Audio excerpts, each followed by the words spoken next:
Welcome back to the Bucky Worlds. Today we're going to do a pad slap. That is a somewhat, well, I don't want to use vulgarities if I don't have to, but a crude method of doing a front brake job wherein all you do is replace the pads.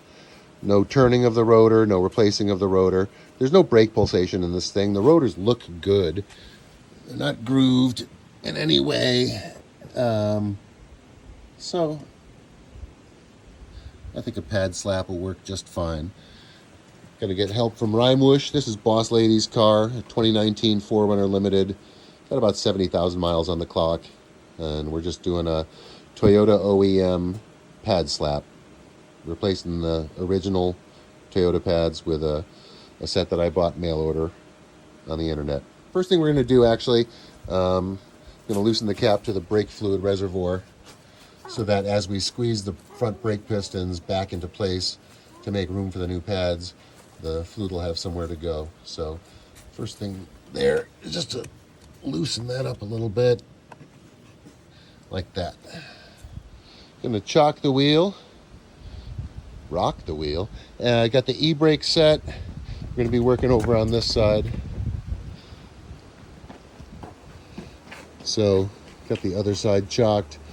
The passenger's automatic running board hasn't been so automatic lately, but the jack fits in around that, so. Welcome at Bucky Roads. It's me, Rhymewish, filming this time. Yeah, right and on camera. my dad, Bucky, is going to fix brakes on Boss Lady's car. Right on. So the first thing we're going to do, well, I guess the second thing, because we already cracked the brake fluid reservoir cap, we're going to get the rolling floor jack set under there now that we're chocked and the emergency brake is on. Okay, the next thing I'm going to do is take the handy DeWalt half-inch 20-volt impact. Going to zip off the right front rim and tire.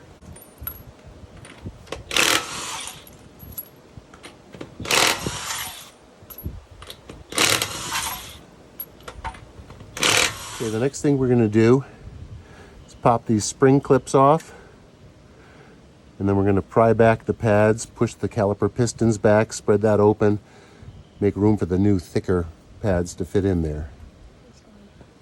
One thing that a lot of people say to do, and I'm doing here today, is to take the rim and tire that's off a vehicle and stick it underneath there, so if your jack fails or something goes wrong, you've always got a safety backup. Taking the clips off the brake pins here, that's going to let us slide these pins out and remove the pads.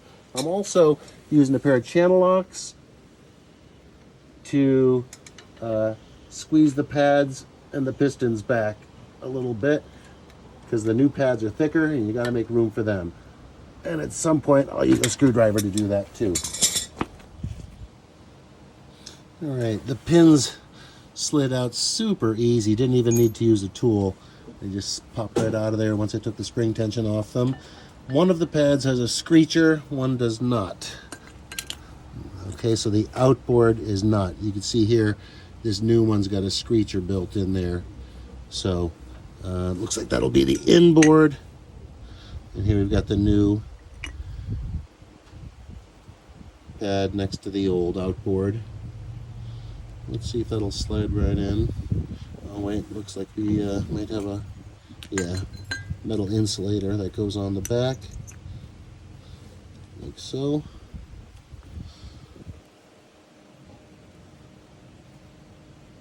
You got enough room? I open the gap up by pushing the pistons back in enough.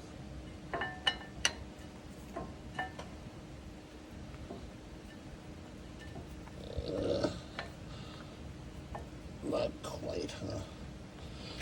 See if I can wiggle that in.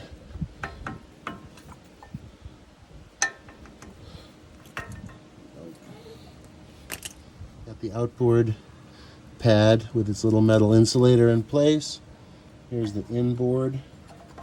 Slides right out. Also got a metal insulator. You can see that's the one with the screecher right there. Getting close. The problem is the outboard pad is the one that was really wearing thin. So even with a screecher on the inboard, this outboard pad could very well have been wiping into the rotor, ruining the rotor, and the factory noise indicator wouldn't have been helping at all. So, new pad.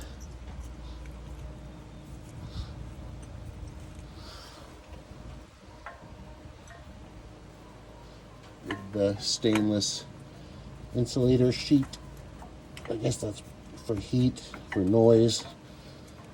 Once again, did I leave myself short? No, there we go.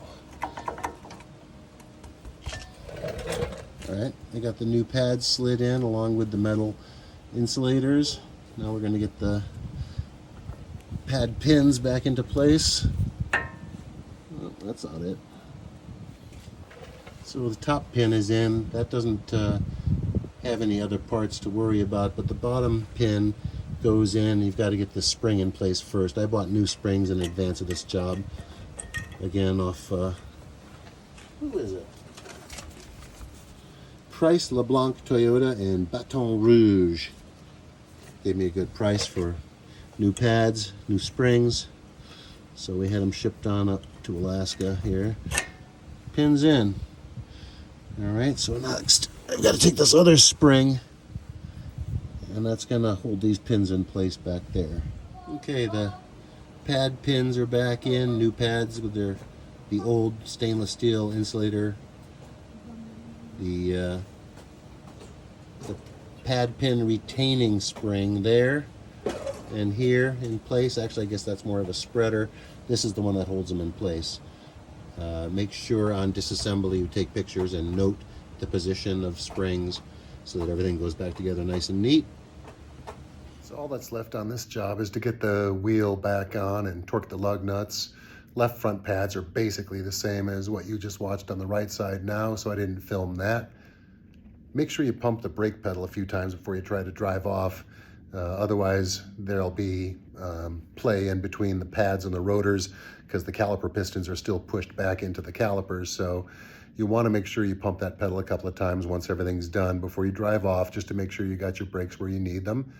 I didn't film it, but you'll have to go back and tighten the brake fluid reservoir cap as well, which I loosened at the start of this video. Please check out the rest of the Bucky World's YouTube channel and be prepared to dig deep. There's well over 100 videos of everything from Alaskan vistas and wildlife to drag racing videos of me and my ZX14 Turbo race bike, currently known as Saki Bomb.